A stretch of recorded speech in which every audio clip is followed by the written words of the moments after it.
Hello, Bob Wells here, and welcome back to the Undercurrent Stories podcast, where we dive deep into the hidden depths of our world, one fascinating guest at a time. Today's guest is David Fenton. David is a marketing director, walker, author of the book Milestones and Memories, and heads the Challenge for Change charity, which supports charities that help children overcome barriers to education, healthcare, well-being and safety. Hello and welcome to Undercurrent Stories, David. Thanks a lot, Bob. I'm delighted to be here and looking forward to a conversation with you. Although I haven't been described as fantastic for quite a long while, so I like that description at the start. It's great to have you on. Hey, one thing I did notice when I was doing the little bit of research for the show was that you actually held 2 Guinness records. Yeah, well, Bob, you might even be involved in 1 or 2 of them, actually, because they date back to our days together at Jewson. And the 2 world records, I mean, it's not putting Linford Christie under any threat or Usain Bolt. The first one was having the largest number of people in a room wearing a Christmas jumper at the same time. Yes. So I think you were involved in that one. Yes, I was. And the second one was a year later where we did the largest number of people wrapping Christmas presents for children. Yeah. And both of those were authenticated by having somebody from the Guinness World Records there to adjudicate and to count and make sure we followed the rules. So, yeah, I kind of use that as a little line to open up a discussion, but then people get immediately disappointed when they find out what the 2 world records are for. Well, it's certainly an attention grabber, isn't it? David, before we talk about your passion for walking, an exciting walking charity, please tell us a bit about your life growing up and how you eventually decided to become involved in a career in marketing. Yeah, good question, Bob. So I guess I've always been very family orientated and part of a very close-knit family. I've got 2 younger brothers and we get on really well and have done for since we've been part of the family, I guess. And friends are also really important. So kind of having that circle of people that you get to know and that you trust and that you have fun with. So that's kind of been with me, really since day one. And I guess, I followed the route of school and university, and I didn't really know what I wanted to do leaving university. I actually went into the civil service for 9 months as a management trainee because I enjoyed, for those that are of a certain age, yes, Minister and yes, Prime Minister. And I fancied myself as a Sir Humphrey Appleby. But the reality was not quite as much fun. And I got a bit bored there. So I followed actually my father probably because he was into sales and sales manager at ICI. So he was there for kind of one company throughout his whole working life. And I followed him into sales, and I joined Black & Decker, and I was there for 15 years. And Black & Decker was a fantastic experience because it enabled me to try different things. And if you did well, you kind of moved on every 18 months to 2 years. So I moved from sales into marketing, and I learned about product innovation, branding, product management, trade marketing, had European responsibility. So, that kind of, I guess, got me into that path. You're now with the Marketing Centre. Could you tell us a little bit about the Marketing Centre, please, David, what it does? Yeah, sure. So the Marketing Centre is the largest fractional or part-time group of marketing directors stroke CMOs in the UK. And basically it's made up of people who have led marketing functions and organisations at senior level. So effectively we've been a marketing director or a CMO for companies in the past. And now we're bringing that knowledge and that experience to help smaller businesses who can't necessarily afford a full-time marketing director. We do that on a kind of part-time basis. And we help businesses, firstly, to have a marketing plan that links with the business plan. And then we help them to execute that. So whether that's kind of coaching the internal team that they have or bringing in some expertise from outside, and our role as the marketing directors to make sure that we progress and that we deliver the results that help the business grow. And that's what I love. It's getting to know businesses, getting to know the leaders of those businesses, and bringing value to them. That's the buzz that I get from it. And I'm the regional director for Thames Valley, so I have a team of 8, and kind of my role is to kind of support, I guess, the clients in Thames Valley with the right marketing expertise. Okay. So to summarise it, if I had a company making jigsaws or something in Reading, and we had a turnover of $500,000 or something, but we wanted to expand, and we felt a bit weak on our marketing and our advertising, then we would call on somebody like yourself to help you through a period of sort of making that happen. You got my number, Bob. But yeah, absolutely. We're there to really help clients achieve that next level of growth. And what I find is a lot of clients have achieved great growth by launching a fantastic product, or the team, might be excellent on sales. But then to get to that next level of growth, then they need to kind of introduce some structure and process that they haven't had previously. And that's where we can kind of come in and bring our expertise and learn as well, because, we'll often learn about the business or a particular market that we haven't kind of participated in before. And ultimately, we want to grow with them. If our clients are happy, we're happy, and hopefully we kind of get other referrals on the back of that. Yeah, and I guess there must be a lot of transferable stuff in terms of the fact that you would go in there, you would help the company, you would come across various issues and problems and opportunities, sort them out, and then you can actually put that in the bank and take it to perhaps another company. Absolutely. I mean, I think kind of case studies and referrals are really important, because it reflects the fact that, you've done a good job and you've delivered value for them. And I think ensuring that marketing is measurable and that it links with the business goals is really important. And a lot of the businesses that I speak with are not sure how best to do that, how best to measure the effectiveness of marketing. And that's part of what we do, is we put in dashboards that will be able to track the progress and ultimately deliver a return on investment, which is what we're all about. David, when we worked together, if you'd said to me AI, this would be 7 or 8 years ago, I'd have probably said, yeah, hello. How, with your experience that you've had over the last 30 years in marketing and the increasing use now of AI, how important is it to the function of what's going on in marketing? I think it's increasingly important, Bob. I think it's a tool or a suite of tools that are part of the armory of a marketeer, and not just a marketeer, and I think it applies across multiple functions in a business. And in fact, I was up this week at an event in Sheffield where we had over 100 clients attend the workshop to find out more about AI and how to use it, and tips and techniques, etc.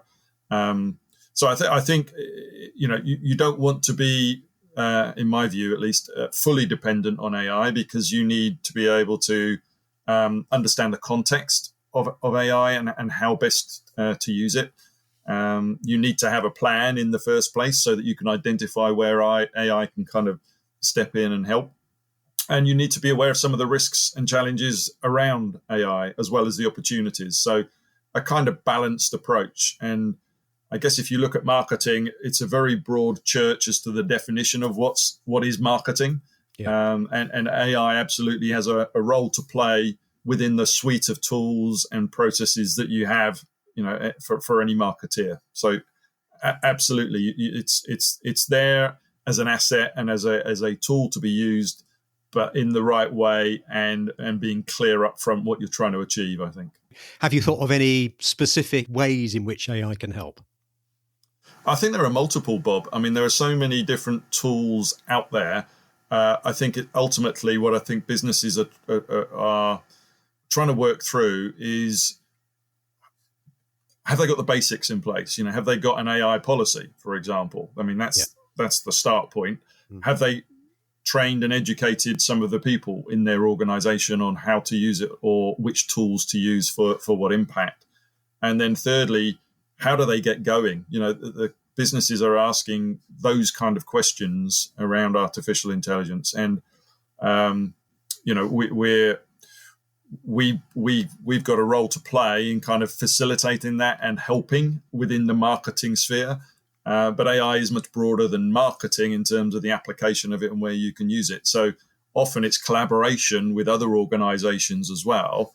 But ultimately, for me, it comes back to being clear what you're trying to achieve, and then the role that AI can facilitate within that process. Yeah, no doubt one of those things that you mull over when you're going on one of your walks. Among many, Bob, among many. Which is a convenient segue to the next part of our conversation, David. Yeah. So obviously you love walking. I've seen the book. It's coming. What date is the book coming out? It's March the 21st, Bob. So it's on Amazon, and it's also on the publisher's website, Austin Macaulay. So that's good. So by the time this episode is released, it'll be out. Tell us about your interest in walking. How it started, David. Yeah, I guess it probably goes back to my days at Jewson again, Bob, to be honest, because we did a number of fundraising events as a team, and I think you were probably part of that as well. And it wasn't just walking, but we did cycling as well. And we managed to get people to get together and participate in a cycle ride from branch to branch, or in the case of walks, we'd have the kind of management team would go off and do a charity walk for a few days and raise funds for whoever the kind of provided charity was at that point. And I guess I got into it at that point, and I enjoyed it for a number of reasons. You're active and you're outdoors, and you get to see a perspective of the countryside and the environment that you're in that you do not see when you're driving around in a car. And I think doing it with other people, it's a fantastic opportunity to really get to know them in a different environment. So you'd find out all about what other people are up to, what they're doing in their lives, and vice versa. And you come out at the end of that, I think, with a stronger team and a stronger set of connections that ultimately the more you can kind of trust the people that you're with and that you're working with, the more effective the discussions, the actions, the plans that you put in place. So there's a commercial benefit, I think, that comes out of it, as well as the kind of good intent of raising funds for whichever charity you're working with. And I guess I've always enjoyed walking. I've always been an outdoors person. I've always been into sport, but that really kind of brought it home as to the fun aspect of it. For sure, there are challenges, but yeah, I just kind of got the bug, I guess, from that. It's a great hobby, isn't it? I love walking too, David. It's free, which is fantastic. And I remember doing that. You meant, I think it was 2012. We did the Three Peaks, which our mutual colleague Duncan Barker did with us. Yes. And that was a tough one, wasn't it? We had to do it in under 12 hours, which I think we did. We did, and it was again. It's another one of those memorable events that you never forget. And there was some pain involved, Bob, wasn't there? I can remember some of the blisters on the feet, and some members of the team struggled quite a bit. But I also remember at the end of the day, we stayed overnight in a bed and breakfast or a pub, and we had a few beers, and we had a laugh at each other's expense. Yeah. But with a really good, camaraderie, and those are the things that you remember, as well as the pain and the fact that we did it. There's a sense of achievement that we realised our ambition, and we raised funds in a good cause. So you're making a difference, and we had fun in the process. So I think that's another great analogy, Bob, of why do it. Yeah, no, it was great fun. Now, you did the walk. Tell us about the walk itself. I'm going to say the walk. Perhaps I need to sort of just mention that you walked. Was it 600 miles during COVID? Yeah, it was over 600 miles actually in the end. And I guess I did it in COVID, as you say, and the driving force was really because my wife and I, we've got twin boys who are now 27. But when they were born, they were premature, and they had some fantastic support in the local hospital in Reading in those early days. And we always said, my wife and I, that we wanted to give something back. And so I was thinking, well, what could that be? And I thought about cycling, I thought about walking, and it was my wife's idea actually to walk to places that meant something to me around England. So I went back to where I grew up, where I went to university, where my grandmother kind of lived many years ago, where my parents lived, and then ended up back at the hospital at the end of the walk. So it was a kind of circuit around East Anglia up to Durham, across to Salford, down to the Midlands, and then back down to Reading. And you did this in one go, did you, David? I did it in one go, although I had a hiatus in the middle due to, well, you have to read the book to find out why. But I had some challenges with my feet, which meant I had to take a brief pause in the middle of it. But yeah, so I did it, not quite in the timescale that I wanted to because of that, but I did the over 600 miles, and I did the circuit that I wanted to hit. And I mean, I took so much from that walk, or hike, whatever you call it. But because it was in COVID time, I was really impacted by the generosity of people that I came across on that walk. I stayed in pubs, bed and breakfasts, guest houses, and people would give me a meal, or they'd put me up for a night free of charge at a time when the hospitality industry was really struggling badly in that phase of COVID.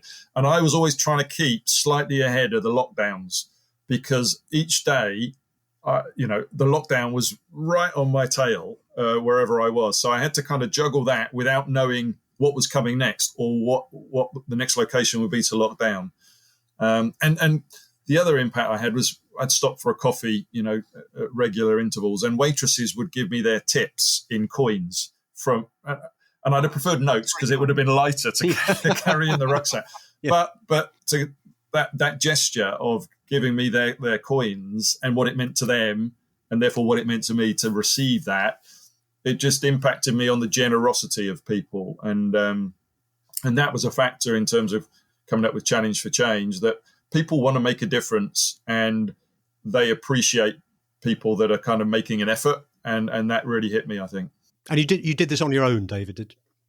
I did it on my own. I had a couple of legs where people kind of joined me for a brief period. Had I done it outside of COVID, I would have had a lot more support, and I would have enjoyed that, to be able to kind of talk to different groups and different people. But again, I was limited by COVID. And in fact, some of the people I'd arranged to meet, I had to reschedule because they were in lockdown and I couldn't see them. So yeah, that was one of the challenges, was trying to navigate who and where and how. But I had massive support from my wife and from family, sometimes lugging my kind of rucksack around so I didn't have it on my back all of the time. So I had help from multiple people to do it. But yeah, I did the majority of it on my own. Yeah. And what about accommodation? Did you pre-plan it, or did you just do it ad hoc? Yeah, no, I planned it quite well ahead, and worked out the number of miles that I thought I could do.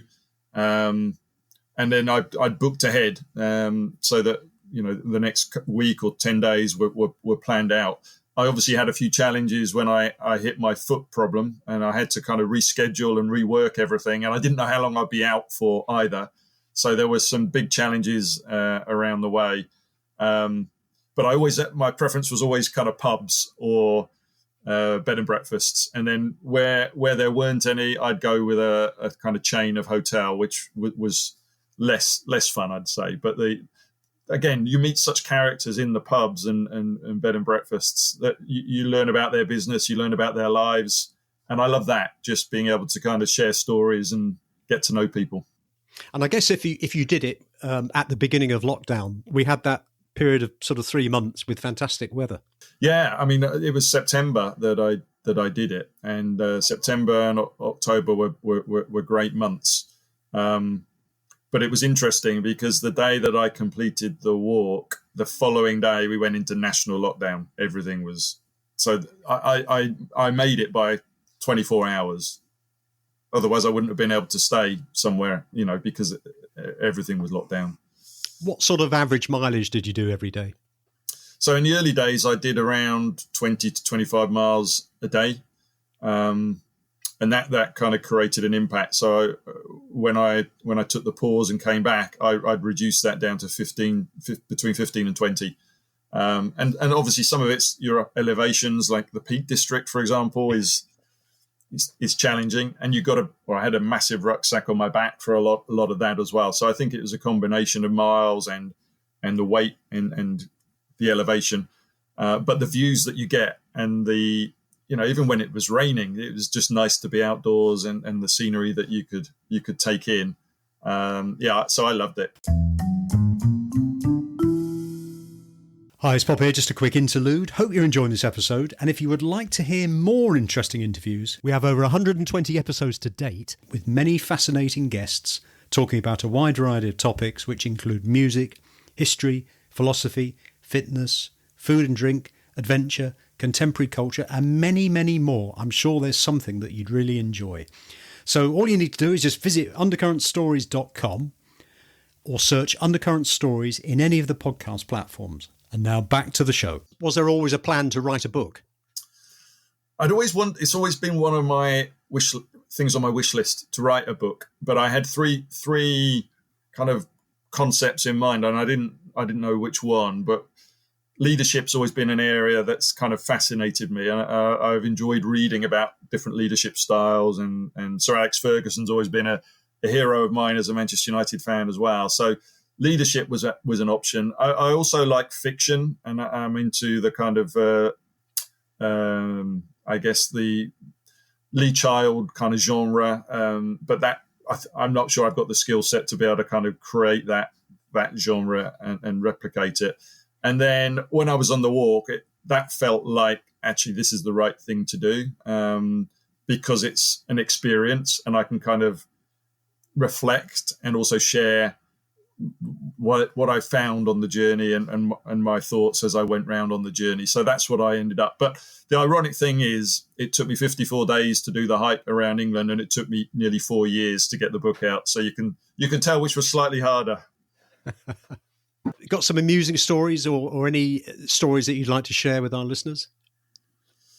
I mean, there were plenty in there. I can't share all the juicy ones, Bob, because you have to get the book. But of course, I guess that actually the first day, I'd started on the walk, and I was walking around. I think it was Twyford area in the south, and I saw these two figures kind of walking towards me about a mile away. I was at the bottom of the hill; they were at the top of the hill, and as they got closer, probably about halfway down the hill, I realised who they were, and they were my sons. So that the inspiration behind doing the walk in the first place, effectively, and they'd been staying overnight because it was at the start of the walk, so it was okay from a lockdown point of view. They'd been staying overnight at a friend's, and I hadn't realised they were so close to where I was walking, but they tracked me via the phone, and they came to meet me, and we had a quick pub lunch. So that was a really nice kind of start to the journey. And another one, I guess, was up in the Yorkshire area. It was, and I went in for a coffee and a sausage roll or something, I think, just to input the calories. And by the way, that's another benefit of doing something like this. You can have as many calories as you want, so you can eat to your heart's content. But the owner of the shop gave me 3 different beers for me to have when I got to my destination at the end of the day. And my rucksack was splitting at the sides. In fact, I had to change my rucksack at one point, but I could hardly find space. But I made sure I wasn't going to leave 3 beers behind. I took out a couple of things. The beers are going in the pack, and I had them later that night. So, yeah, that was another good story, I think. Yeah. Do you have any darker moments while you're walking? Did you get to the point where you thought, "Oh, I've had enough of this" or anything? Yeah, no, there were some tough moments. I mean, when I had the problem with my feet, that was the toughest moment because they were very, very sore. And I did a FaceTime with my family, and my mother kind of saw my feet, and I could tell from her reaction that I had to do something here because I couldn't just keep going on. I'm quite driven, and once I'm doing something, I do not want to give up. So I didn't give up, but I took a pause that I wasn't happy, but it was the right thing to do. And there were days when when I think it was around the Manchester Ship Canal, the rain was teeming down, and I lost my signal on the phone, and I couldn't find the route that I needed to connect, and that was depressing. And you've just got to keep going. Those moments happen. You come out the other side, but for sure there are ups and downs on that walk. But I think the downs are normal, right? I think that's part of what you have in life. Yeah. But it makes you appreciate the highs even more because you've had those downs. And by far the highs outweigh the lows. But yeah, I would say that's my view on it. And were you sufficiently, I was going to say awake, but were you sufficiently sort of fit enough in the evenings to be able to sort of have a couple of pints in some of these pubs? Oh, yeah. Yeah, I love the evenings. I love the evenings because, the best ones, I think, were the pubs or the bed and breakfast where you got an open fire and, you kind of sit there, reflect. I'd feed back to my wife, Anne, what I'd done because she was doing a lot of the social media posting on my behalf. And I'd have a book with me or a couple of books, and I'd read in the evening. And then I'd eat, a kind of nice meal as well. So it's almost like a reward at the end of the day. And, just actually something basic like having a shower at the end of the day was another one where, particularly if you're hot and wet or cold, the basics of a nice bed and a nice shower, you just really appreciate those. And it's just I was so lucky to have that experience and just to see things that you wouldn't otherwise see. And I took a lot of photographs as well, which are in the book. And, some of the signs that you see with strange names or some jokes that people would put on signs. Or I came across one with a garden where you traditionally have your kennel for your pet dog. They had a kennel for their robotic lawnmower, and they'd given it a name as well. So it's these kind of quintessential or quirky things that you come across, and it all adds up to create a really rich experience, I think.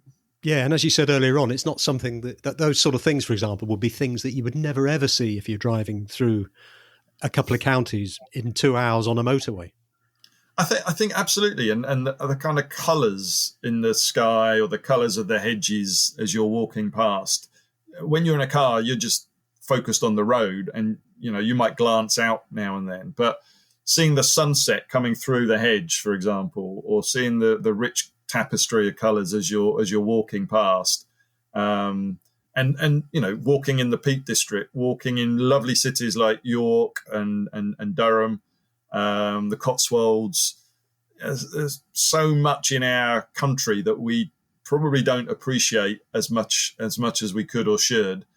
But the opportunity of a walk or a cycle ride, it gives you that chance to enjoy it. And I think it is nice to doing it with other people because I've obviously done both, and you can almost share it with others. I think there's definitely richness in that as well. Yeah.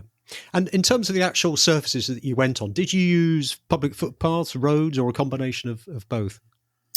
All of the above, Bob. I always preferred it when I was off-road, if on kind of pathways or by the river.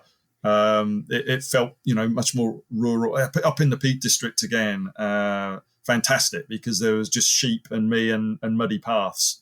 That was lovely. The worst by far was the A1, where I was actually walking on the A1 for a while and probably shouldn't have done, but there was no other way to get to where I needed to get to. And I had big lorries coming past yards from where I was, beeping their horns at me. And that was just such a horrible experience on a busy road like the A1. But the majority were kind of smaller roads. I always tried to go the smaller roads, and I'd use Google Maps sometimes just to kind of check a route. And you sometimes get lovely surprises. I was up in Salford and I had 3 routes. I didn't know quite which one to take, so I just picked one. And actually, it took me past Old Trafford. And I hadn't realised that. And I'm a massive Man United supporter. I have been since I was born. And I walked past, Sir Alex Ferguson Way, past the stadium. And that was, it was a surprise, and it was, fantastic to do that. So, yeah, I absolutely love the variety, of the different routes that you can take, and not knowing what you're going to see or where you're going to go. And it was lucky that I picked that one of the three. I could easily have picked another route and found something else. It's that uncertainty, as well as the fact that I knew where I was going to end up. Yeah. But that path in the middle, I didn't know until I did it. Fantastic. And the money that you raised went towards BIBS, Babies in Buscot Support. Yeah, I went to two actually. So I split it between BIBS, Babies in Buscot Support, because that was the story on our children.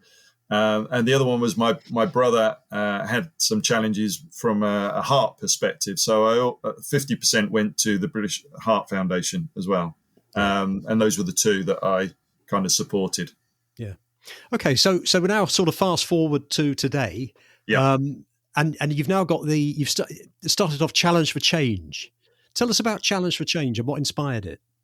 Yeah, I guess what inspired it was the walk that I did previously. And in the summer, I kind of felt I'd like to go again. It's 4 years since I did it. And but I wanted to go bigger, bolder and better. And so I kind of thought around different options. And ultimately, I thought around the world appeals. It's 25,000 miles, 41,000 kilometers, but I haven't got 10 years to do that. And back to the discussion we've had about doing it as a team and bonding, I felt actually there's such an appetite for people generally to want to help or to make a difference. So why don't we open it up and make it global? And so, yeah, Challenge for Change, it took some kind of thinking and iterations, but fundamentally it's about enabling people around the world to sign up to either walk or run or cycle or swim. And those kilometers aggregate up through the system that they would sign up on, so that we can track during the month of September this year, from the 1st to the 30th, we can track our progress against the 41,000 kilometers. And at the same time, people who sign up will identify a local children's charity to raise funds for that charity. So the intention really is we've got a global movement or global opportunity for people to come together, but that the impact that we have is at a local level and really to help that next generation. And I think that's important because every country in the world has issues in terms of children, poverty, education, health. And therefore, this is something where we can kind of make a difference and hopefully help a few of those children to have the opportunity to realize who they can be. And that inspiration, I guess, comes from, and I guess I'm biased clearly, but seeing my children, but also their friends that they built up over many years. They get together every year to celebrate one of their group's birthday, about 60 of them. And we go along, my wife and I and some friends go along to celebrate with them every year. And just seeing how they are today and how kind of morally sensible they are, how they kind of got an approach to a work-life balance, how supportive they are of each other.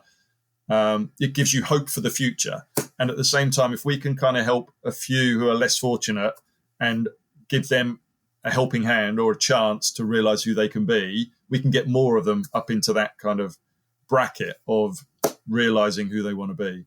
And I don't want to bombard you with stats, Bob, but just a few that kind of come to mind when we were looking into this is from a poverty point of view, there's 333 million children globally. That's 1 in 6 living in extreme poverty. Children are twice as likely to live in extreme poverty as adults. From a hunger point of view, a child dies every 10 seconds from malnutrition. So again, that's around the world. From an education point of view, there are 59 million children of elementary school who do not have an education. And within that, I think there are nearly 15 million girls, primary school girls, who will never have the opportunity to learn to read and write. And then you've got children with disabilities. I think there's 240 million children that have disabilities around the world. And 90% of those with disabilities in developing countries will never get to school. So there's some really kind of damning statistics, and it applies to every country in the world. And so that's what this is about, really, is having a challenge that people can set themselves a mileage or a kilometre target that is right for them.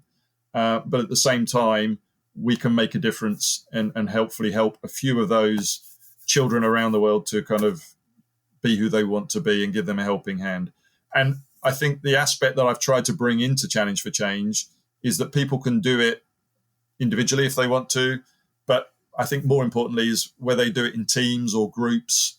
I want to get schools involved. I want to get running clubs involved, swimming clubs involved. I want people, ideally in every country, to kind of participate in this.